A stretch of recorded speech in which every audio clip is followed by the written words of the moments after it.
In the previous lesson, we talked about the basics of forms in Bootstrap and saw the available controls, how you can size them, and their behavior. Let's dig a little deeper and see how we can extend these forms.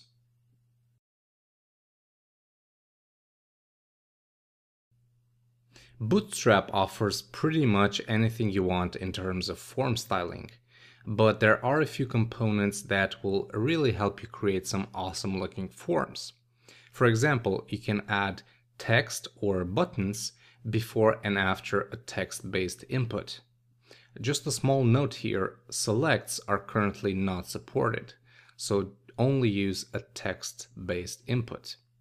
And you can do that really easy. Here we have a simple input, and I want to append or prepend actually, like the $sign or any kind of text. So we'll start with this, a div with a class of input prepend, and I'm going to move the input inside it, and right before it I'll create a span with a class of add-on which contains our text. So in my case I'll just put like the email sign. So right now, as you can see, this has been added, and it can be any kind of text you want, like enter email here. Okay, you can create like labels without actually using the label markup.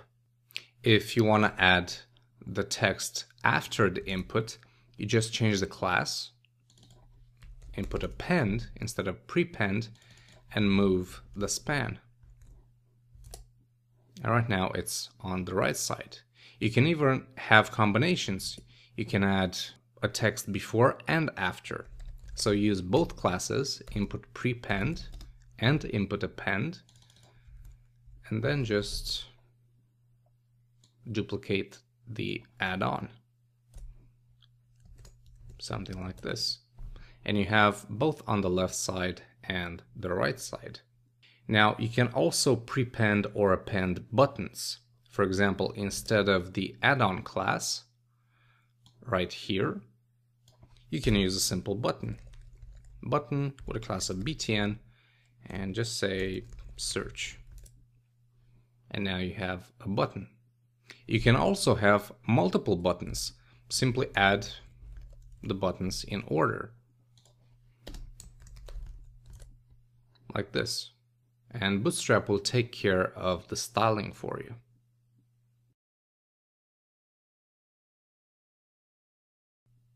If you're looking for some common forms like search forms or inline forms, Bootstrap comes to aid with 3 predefined form layouts. The first one is a search form, which has an extra rounded text input and an inline search button. So for example, I have this form right here, which has an input and a button, and it's perfect for a search form. Simply add the class of form search to the parent form element, and then the class of search query to the text input. Okay, so now the search query added the round corners, and the form search class made everything in line. If you're looking for a more compact layout, then you can use the inline form. For example, this form in the middle is like a typical sign-in form that you find on most websites. And it would really be useful to have all the controls on the same line. Well, you can do that easily by adding the class of form inline. Alright, so as you can see, the labels will be left aligned and all the controls will be inline blocks. The third layout introduces a few more classes. It's called the horizontal form layout, and it's accessible by adding the form horizontal class. Let me just show you this real quick. I'm going to duplicate this form so you can see the differences.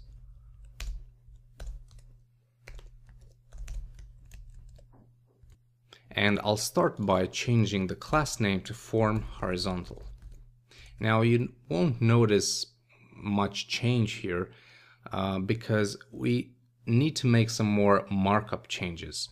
From all the three layouts, this requires the most markup changes compared to a default form. So all the controls must be grouped together in a container with a class of control group. So we're going to do this div control group.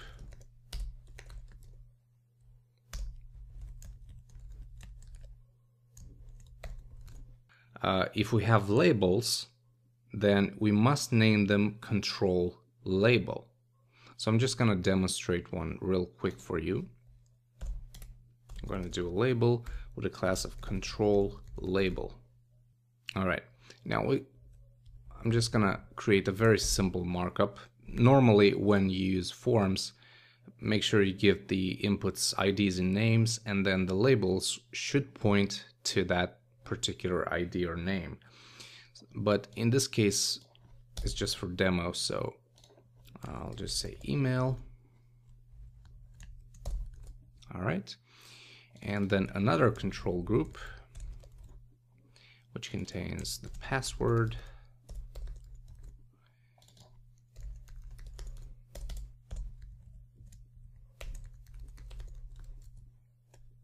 all right. So now we're starting to see a couple of things. Now, each input should be wrapped in a div with a class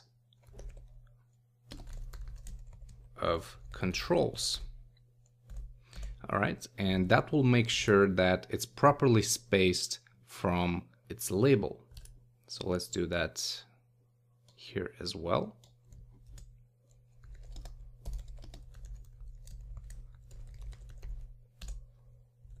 Okay, pretty good. Last, we have this label with the class of checkbox and the button. So I'm gonna say div class control group. We're gonna wrap both of these, and then the label class checkbox and radio don't need the additional control label class. Instead, since the label here kind of is the same with the input, we're gonna wrap them in another div with a class of controls, like this. Clean up a bit. And that's about it. These control classes and control groups make sure that all the controls are properly aligned and the labels are aligned to the right. And that's basically it for the third form layout. Really simple. So far, we've covered the base CSS, but Bootstrap provides a lot of dynamic components for navigation, alerts, buttons, and more. Let's have a closer look at these components, starting with dropdowns.